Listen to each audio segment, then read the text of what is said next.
Didn't hear you.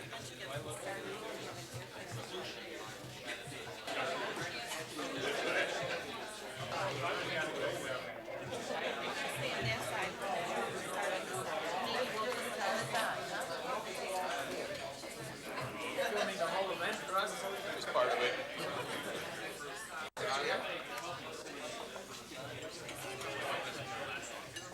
That good looking guy. I always recommend works.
Give Peggy and Bill a big hand.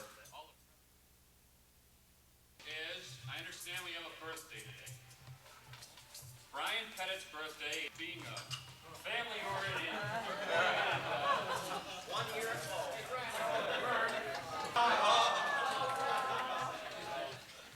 like to wish him a happy birthday. Let's go.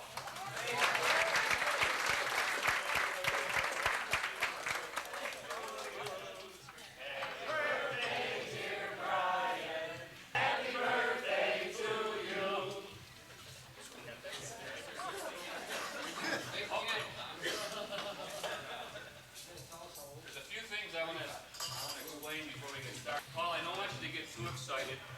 That television over there is not yours. Jackie, it's got to stay here, okay? What else aren't you getting? You're going to get it. Oh, and everybody that traveled up here, you know, if you spend a little extra time, charge it to the sales PM. Aircraft. Another formality, Paul, and I really don't know how to put this to you, but Bill gave me a few instructions before this whole thing started. Just a few. I've got many. Yeah. He'd like you to hand in your pen and pencil set. You know that at your leisure, but as long as you get in before the weekend, that's fine. So we got that taken care of. Now we're sitting here eating, and Paul made the comment. He says, that's a great likeness of me up there. He says, I never wear a green shirt. I said, yeah, but you're on the road for a while. You never looked at your shirt.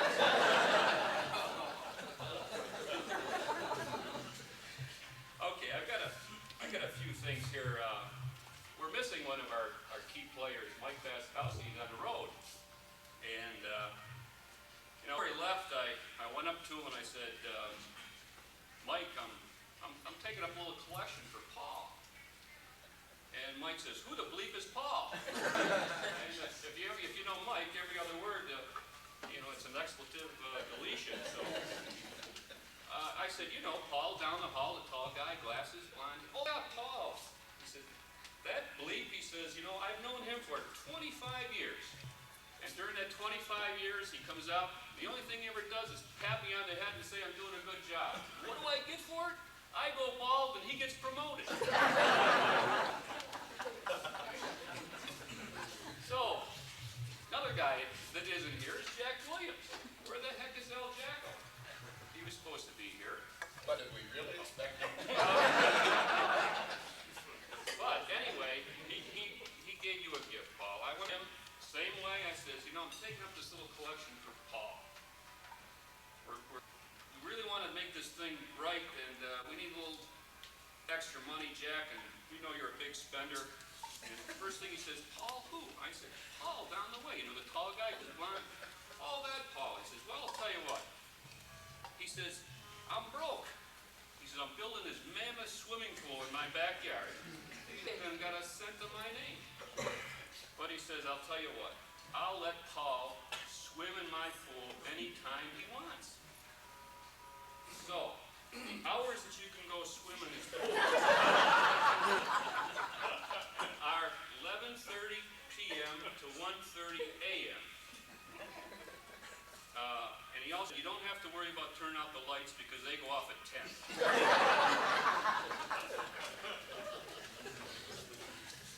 So, anyway, it's nice to have everybody here. I've got all kinds of directions from 50 different people trying to make sure that everybody gets their say and wishes Paul good luck in his new venture over at Aircraft. I've known Paul for 15, 20 years, and we go back along. We're neighbors and work together. I worked over him, under him, around him, with him, and everything. He's a great guy, very confident, and he gets things done in a very efficient and manner. And we all know that and love him for it, but sometimes we get a little bit too informal and a little too funny. But every now and again, things have a way of working out. We're the tightest situation, the most critical problem in the world, and Paul can always come up with a witty remark or a funny comment. And I think that's something that I wish I had the knack for doing. But anyway, it's one of these deals that, they said, well, why don't you say a few words about Paul? You've known him all these years. And a lot of people here don't really realize some of the things he's done. And whenever we go to these luncheons or meetings and things of that nature, Paul and I go to a lot of them together. First thing if somebody says, well, come on, Paul, come on, Dave, tell a few jokes. And we will go through this little routine and we'll tell a few jokes, and afterwards somebody come in and say, Dave, how can you guys remember all these jokes? I say, heck with remember them. He says, they're not jokes, they're true life experiences. It's just the way it goes. Some of the things that I just sat down and I started to think of a few things that Paul has done, and boy, you really man. Wow, this is unbelievable. Anyway, some of the things that come to my mind, one of them is Paul Black was elected president of the Air Force Association. And I don't know if anybody has ever gone to an Air Force Association. Paul never did. That's the one he's going to tell you about. He went to one. And this will go down in the annals of the Air Force Association. This is a very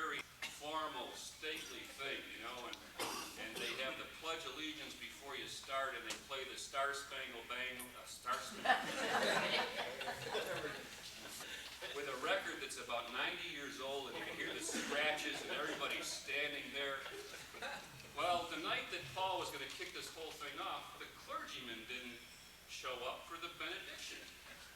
So Paul looks around, and there's nobody to give the benediction, so Paul said, well, I'll take care of this problem. So he gets up and says a very short blessing, and everybody sits down, and he says, well, he says, this reminds me of a joke. So he proceeds to tell a joke about the fat lady in church. And I don't know if you've ever heard the joke, but this guy's walking down the street, and he sees his buddy coming the other way, and he's got a black eye. He says, where did you get the black eye? He says, I got it in church. In church? You get a black eye in church. He says, well, I was in church standing there, and this heavyset lady was in front of me, and stand up, kneel down, stand up, kneel down, stand up, kneel down. We're both standing there, and I looked down, and the dress was caught in the crotch of her rear end. So I looked at the guy next to me, he looked at me, shrugged my shoulders, and I reached out and I pulled it out. She turned around and belted me, gave me this black eye. He says, boy, oh boy, you try and help somebody out, and look what happened. He's walking down the street, sees the same guy again, he's got two black eyes. He says, what the heck happened? He says, I got a black eye in church. Same fat lady in front. Standing there, kneel down, stand up, kneel down, stand up, stand up. This is caught in the crotch of her rear end again. I look at the guy next to me, he looks at me. He reaches. I knew how mad she got the last time, so I tucked it back.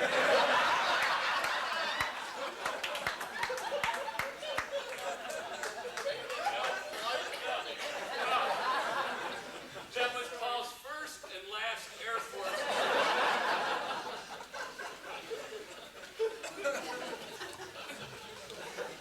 Well remembered. That's the way of getting out of it. Another thing, too, you know, when Paul was very young with a company, up-and-coming young salesman, we had a company picnic. And they posted a lot of blue and signs all over the place that certain time during the picnic, somebody was going to parachute out of an airplane and land a picnic. So, lo and behold, everybody looks up, and here's this airplane circling around, and everybody's looking and looking, and everybody's waiting for this guy to jump out of the airplane. Well, somebody threw a dummy out without a chute, and this thing is falling, like splat. There were 4 coronaries, 5 women fainted. They get the rescue squad. He knows who did it, but there's only a few people with a pilot's license and know how to get a hold of a plane. Another funny story. Another funny story. Paul is very civic-minded. He gets involved with things, and when he gets involved with something, he's gung-ho.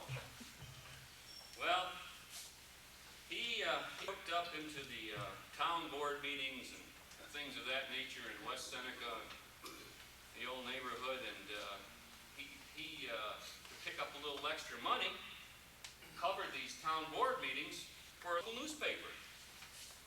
And it's his job to go to all these meetings, sit down, and take all the notes and report you. Report them, and they get published in the paper. So this night, the town board meeting, there was a heated debate, and it almost blows. There were people screaming, shouting, Paul is writing like crazy and trying to listen to what's going on. And all of a sudden, there's this little heckler over in the corner. He's heckling away, and finally says, "Why, shut up!" And the little guy says, "Who's gonna make me?" And Paul's right away says, "I will, goddamn!" And this little guy says, "Oh yeah," and he stands up, and he's a little World War II vet with one arm.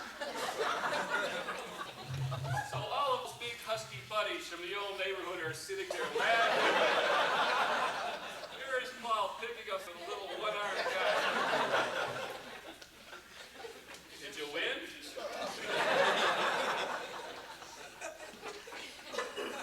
Another thing too that now and again when we're out to lunch, we're always talking about business ventures. You know, Paul and I have been going into business now. How many years, Paul? Well, we come up with some beauties. A couple of them were the beverage brothel. We were going to sell everything, and I mean everything. You would go out of there happy. And another one was the marriage place, right? That was some of the sales guys came up with that. That was another beauty. There were 3 or 4 of them, but every time we go out, we got to think of something. And another thing too that whenever Paul is invited to a luncheon or a meeting, you know, and we get into these things, somebody will say, "Paul, tell us a joke," or "do this or do that," and Paul would look at me and say, "Dave, you tell us a joke." And I turn around and there's nobody there. So then I go back to him, and between the two of us usually come up with something. My favorite story is about the toothpaste salesman. And there's this toothpaste salesman, and his name is Paul. He's the manager of this company, sales department, and they decide to divisionalize, and they're going to start selling toothbrushes.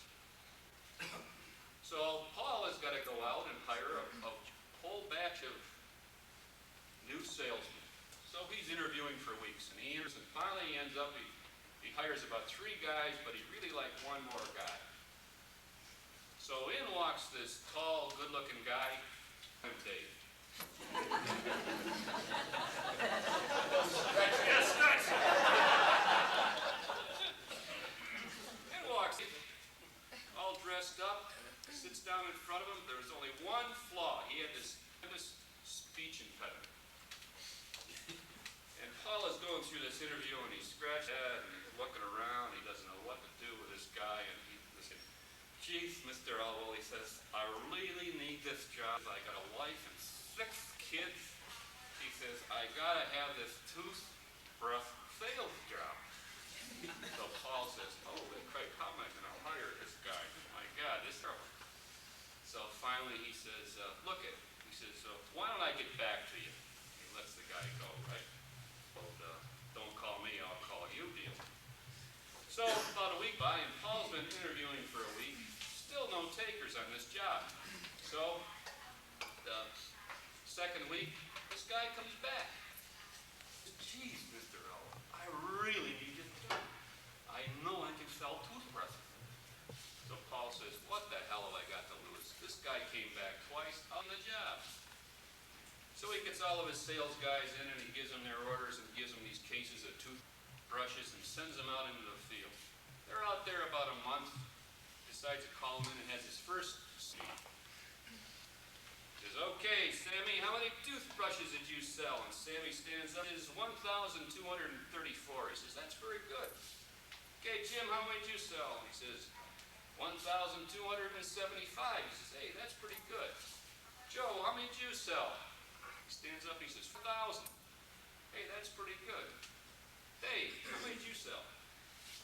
He says, 45,278. What the heck? Sold more toothbrushes in the department. It's got to be a fluke.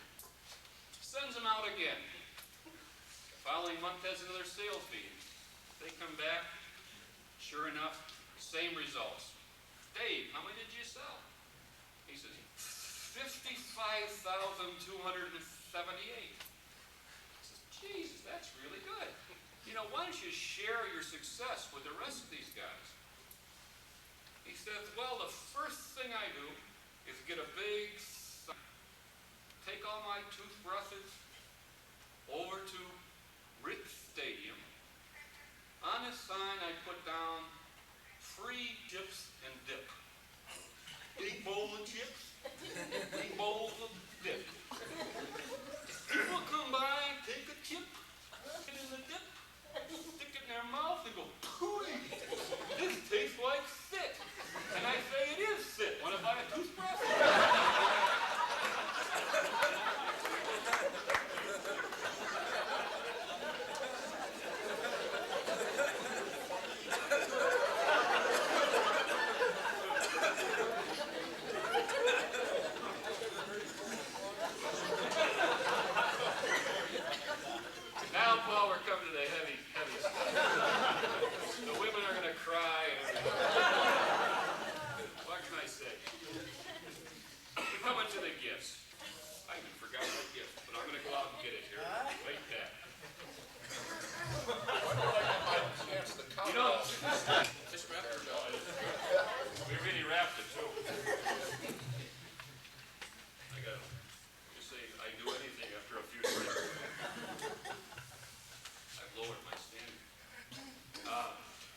think of a gift to give you, Paul.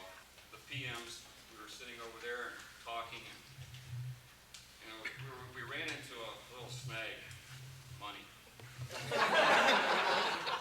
So I went over to Bill and I said, Bill, I talked to the guys in the department. I go up to Tom. He says the baby needs a new pair of shoes. To Henry, he says, yeah, and walks away.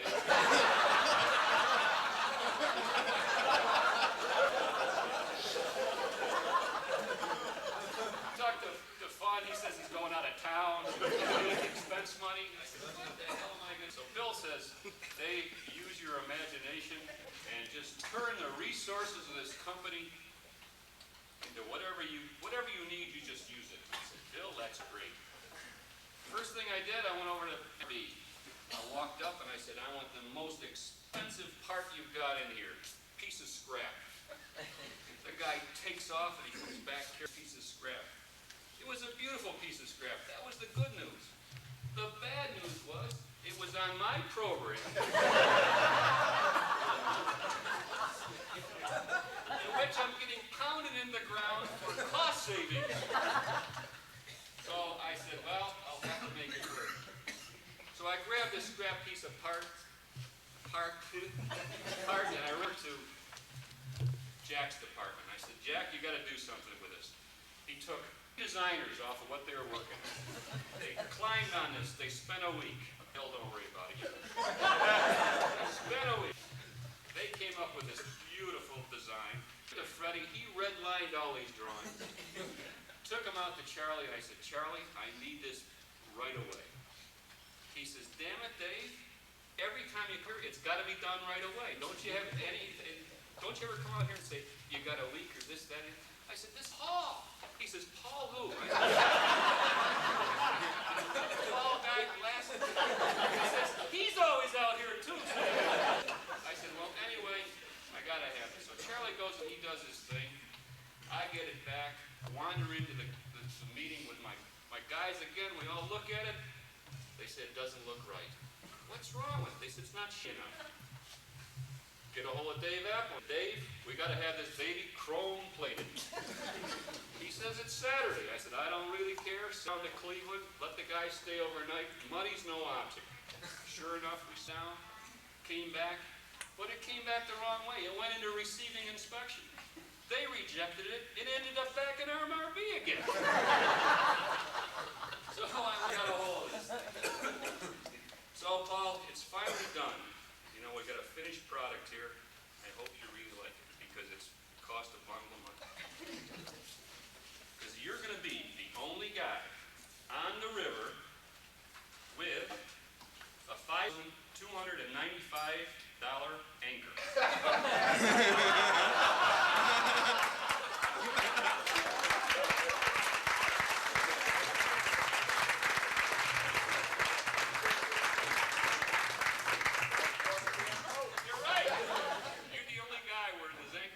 More than the boat.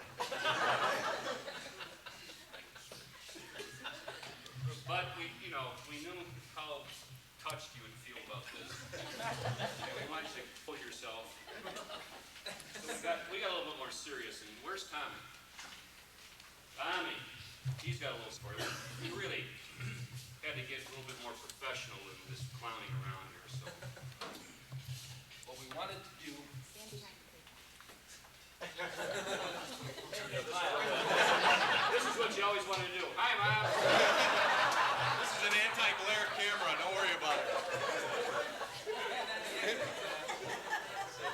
What we wanted to do is to come up with a gift that was representative of how we would remember you, both as a boss and as a manager. And got all the program managers together after we designed that and decided how would we remember Paul. And believe it or not, 5 program managers all came out with the same decision. The common characteristic was he's kind of loose, easygoing, hands-off kind of management style. You're taking notes, probably. It was clear. It was clear that the gift had to be something that reflected a low profile. Therefore, we came up with the first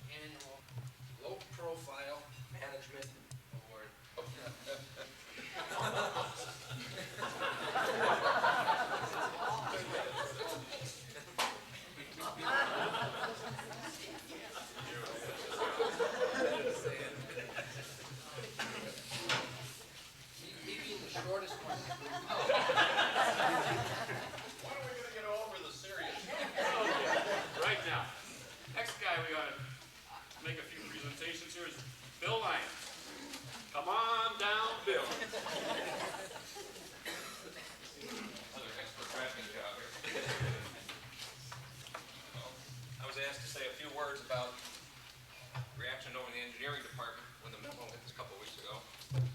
Went around and talked to a few of the fellas. They said, Paul who? I got the glasses. A couple ones that I thought were kind of interesting down. Bob Ewell noticed the similarity. Says, gee, this is great. I won't have to worry about Paul cashing my checks at the bank anymore. I guess that's almost happened a couple times. George Chenault says, oh, no longer need to carry my large Maalox bottle on the road with Paul. Myself, I know I won't have to wear my bulletproof vest anymore for the many places Paul takes me to. One night at 11:30 in Silver Springs, Maryland. Sounds like a nice place, Silver Springs, right? I wouldn't advise vacationing there. We were handing our cards through a 2-inch bulletproof glass window. We go up to our rooms and there's no locks on the doors. Didn't sleep too well that night.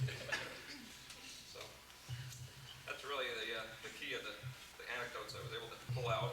One other, I can't remember who suggested this. They said, gee, Paul used to work at Carlton, didn't he? And Carlton was just sold. After he left, now he's leaving missiles. There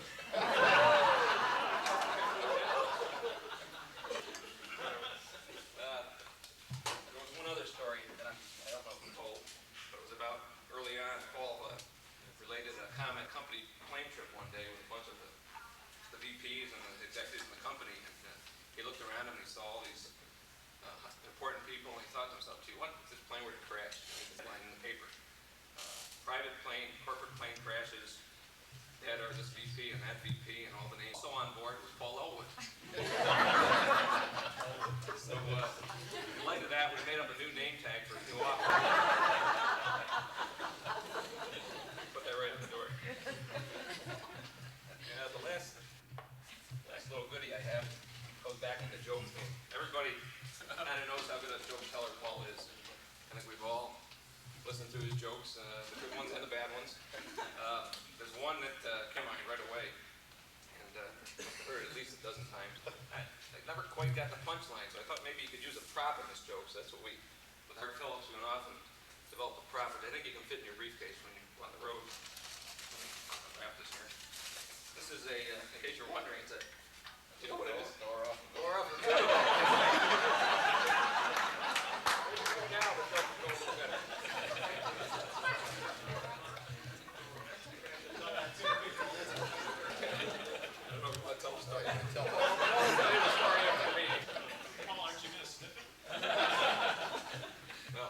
Seriously, for all the engineering department, wish you best of luck. It's been a pleasure.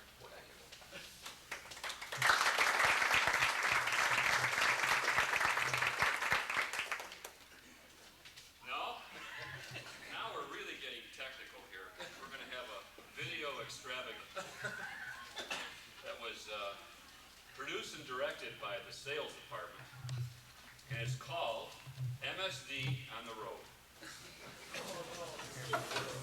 3 weeks ago, Bob, Clay, Jerry, myself, we sat down, we filled out a shortfall, we had all kinds of things for you. Unfortunately, last night, the piece of paper was still on our desk. We didn't do anything with it. We had money. There was no problem trying to spend money. We just didn't have time. Bob said, what the hell, school getting an MBA? I got a 1-year-old daughter. I don't have time for my room. Clay said, well, hell, my boss, Bob's gay. I gotta try to get one too. Jerry's a new guy on the street. He goes, shit, I see 2 other guys getting it. I better get it also. They're all up getting MBAs. I got a kid at home with a chicken pox, so I couldn't do anything either. So last night, between 10 and 2 in the morning, these guys all came over to my house, and we had formulated the best video for you, Paul. Unfortunately, something happened in the middle of it, and we'll show you here. Come around, Joe? No.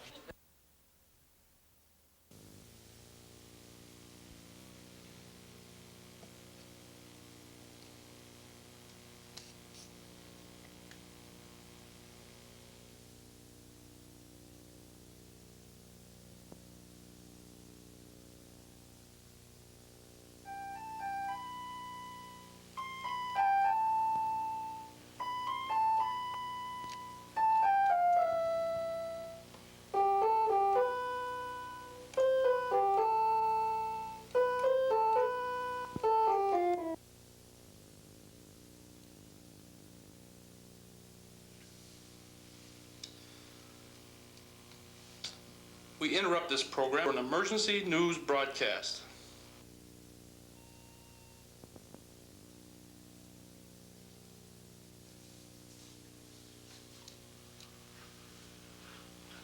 Good afternoon, ladies and gentlemen. My name is Dr. Raji Sarnish Amahu, and I am being held captive by the MSD sales force. I have been threatened and told that I will not be released until I read the following dedication to Mr. Elwell. Thank you.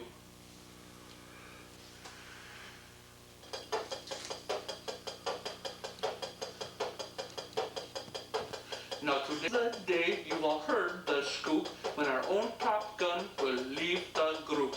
So here's a little rap about the guy named Paul, created by the guys who gave it their all. It's been 6 long years of which all have been fine, but after such a duty he must leave the line. The division, name told by you and me, is known around the land as the MSD. Now let us just chat about the last 6 years. That caused the chief to break out in tears. It started one day back at Buffalo when a tall and lanky kid met a fierce and mighty foe. From that day on, when this kid got to fight, he gave it his best and with all his might. It also goes back to novenas in church, for the character in him you had never to search. Customers say that he's as hard as nails. His reputation is never ever fail. And if by some chance there be a problem with you, he'd stand up to his face and drop a big clue. That there's no worry about the man named Paul. They show up to the game with the only ball. And he knew that game, both inside and out, should someone in his ever cast a doubt. But enough about him, I think we all know, they seldom come out winning when you go toe-to-toe. Let's our attention to his mighty, mighty group who Paul depended on to bring in the... There's one big gun who sure stands tall. In 3 short years, he's never ever stalled. His hair is blonde and his eyes are blue. He's a homegrown boy from St. Bonneau. Well, the other big gun is surely not weak. On the slopes he's known as the Silver Streak. Now he seems to take on jobs that others won't do, but up his profits in a year or two. And for the other guy, Clay, who's always in the hunt, he'd be known as Bobby's Grunt. He came to MOOG just a short time ago when Buffalo's Forge hit an all-time low. Now the last young lad will identify follows a straight and narrow path which we all abide. He came to us at MOOG from Ohio State, where fast cars and women are his only fate. Now there's one last thing, let's ask this. How could anyone leave a building like this?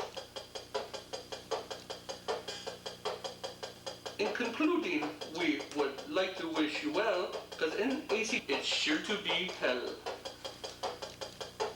So just one last note from the boys back home. You're number one with us and when you roam.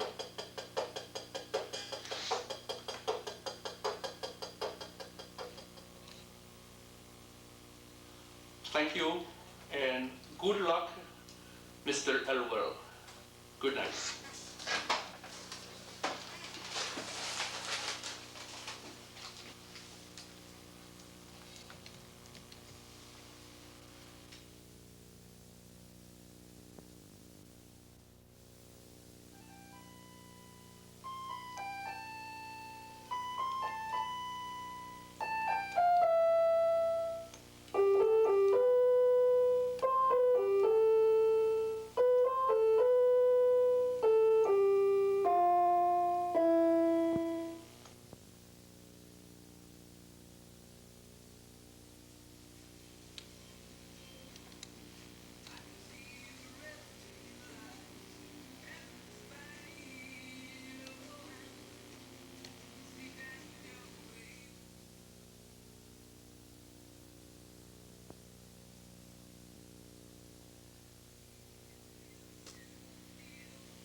guidance, preaching, counsel, and judgment, and all your friendship over the last 30 years will be truly missed.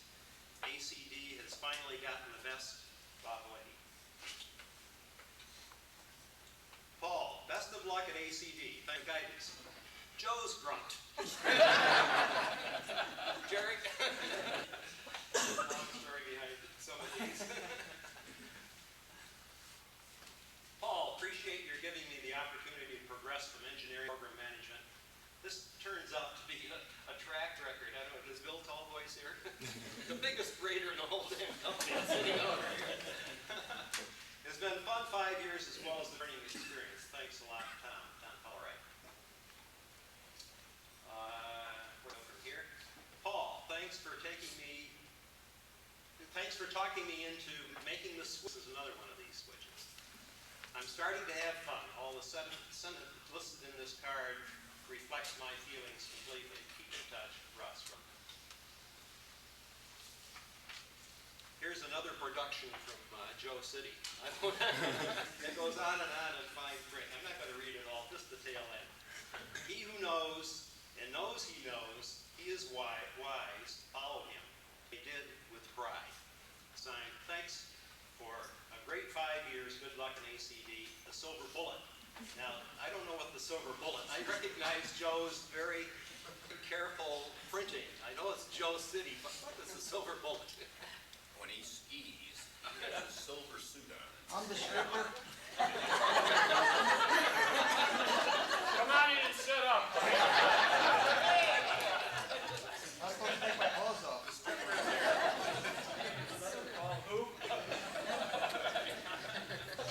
Let me continue on there. Incidentally, I'm not going to read them all. There was a lot of people share the same feelings, and it would get terribly boring. Paul, you've come a long way from pushing dummies out of planes with George W. I'm sure your wit and street smarts will continue in AC. That's Hank. But we already heard the story about the dummy in the airplane and all that, so we don't have to do that again. Paul, good luck in your new job. Let me know the next time you need to make one of those, quote, battlefield promotions, and I'll give you a hand. That's our Dave the Preds. What's behind that one, Dave? I'll tell that story. I will tell that story. Later or now?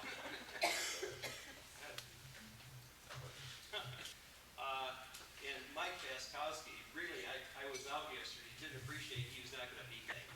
But he's got one here that, Paul, you're going to have to explain to us. If it's explained. Carlos says, never pick up a hitchhiker wearing an Iron Maiden t-shirt.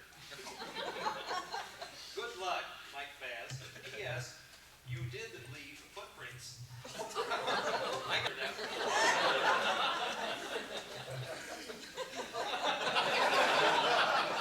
The only time I've ever seen him speechless.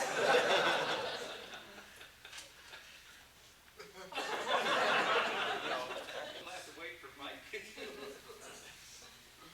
Oh, that's an unmentionable. Paul, I've enjoyed working with the best, quote, hip shooter in the industry, and know you will bring much success to ACD. They say the best managers are more coaches than bosses.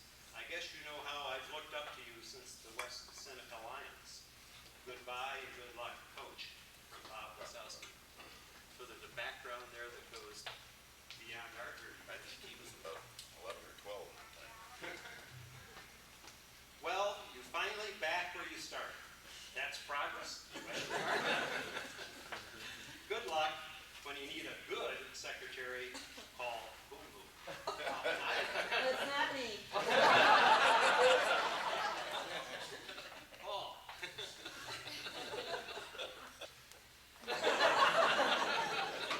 No words on Boom Boom. I tried to play Mary Jesus. It's between Paul and me. Oh well. Many can boss, few can lead. Aircraft has gained a leader. God bless you, Paul, from Mary. And there's a lot of sentiment in that we all share. And I wrote one back a few weeks ago.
change. One of the fortunate things about me and MOOG is that about every 4, 5, 6 years, we decide jointly that I ought to move on and do something different. And I think that's been very good for me. I like it's been good for the company, so that's what I'm looking forward to. Let me take you back a few years. This one's maybe about 1,000 years ago.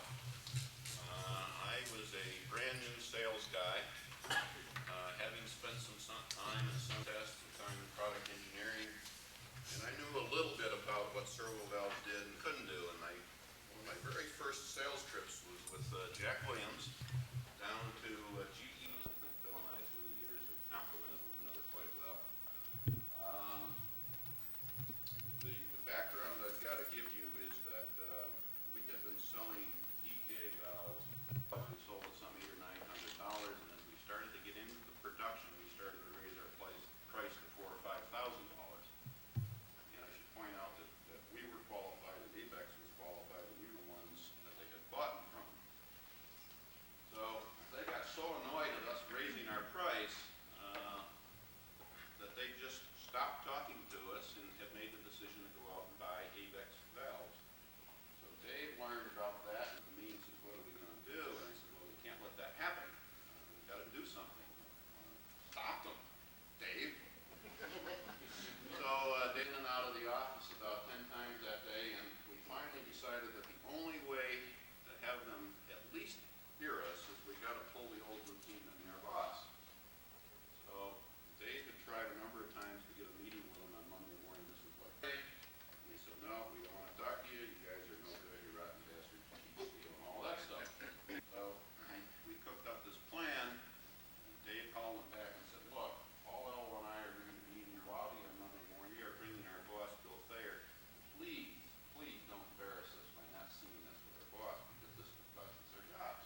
You know, pull the boss on a booking.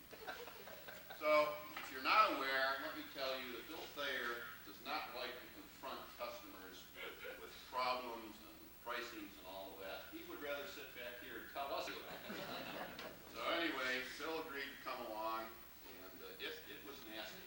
It was very nasty.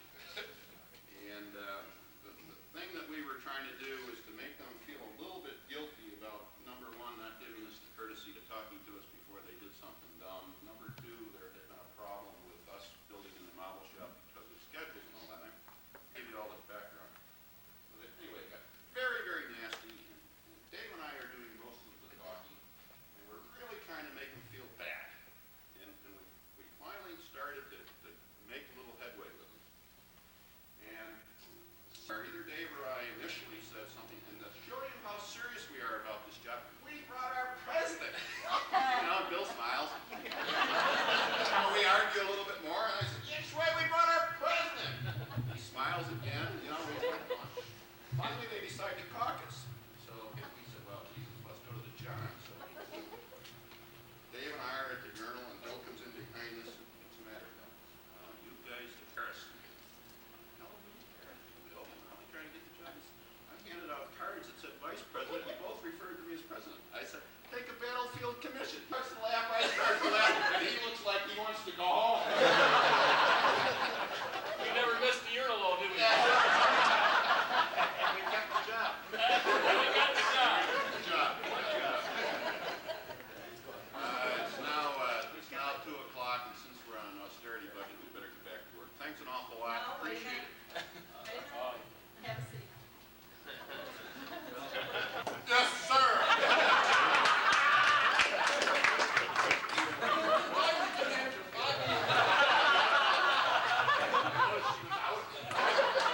Get it back to you. Oh, wait, I got a few messages here. Where the heck messages go? Hey, before you do that, I got a message. I always knew you were political oriented here, Paul, but I got a message. This is not from Ron, is it? Yes, it is. It's a telegram from Washington, I sent D.C. my $5.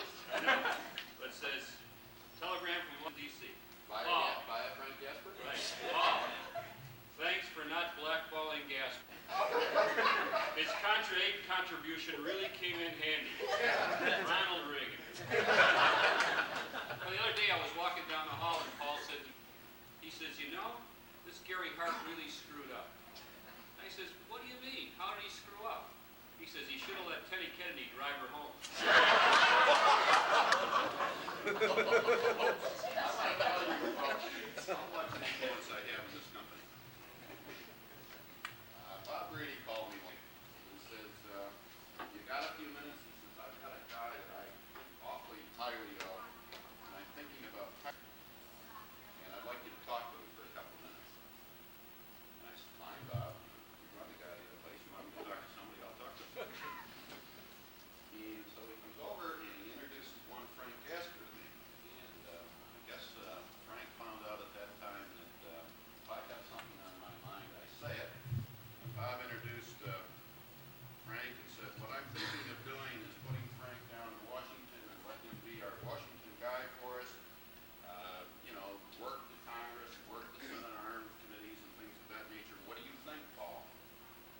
What about the far west? Here's Janetta.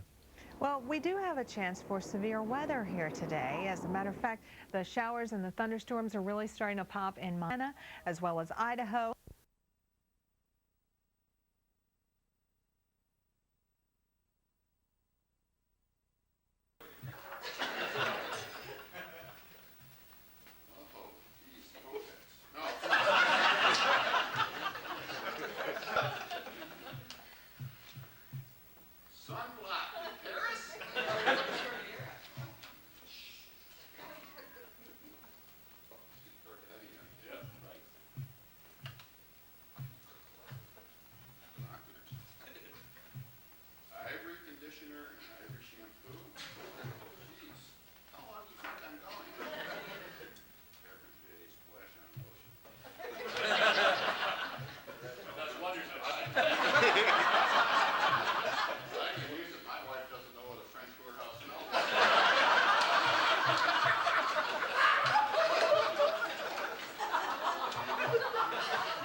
Trees with leaves on them out yeah. there, and we've got to get rid of those leaves, because if we start getting snow on the leaves, we're going to start to have some problems, because then it starts to bring down some branches and some power and that kind of thing. So hopefully. How about that? You love your pulse. Yeah, how about I certainly do. I certainly do, and I was very worried about the Bills yesterday. Yeah, for a little while there, it was like, hey, wait a minute.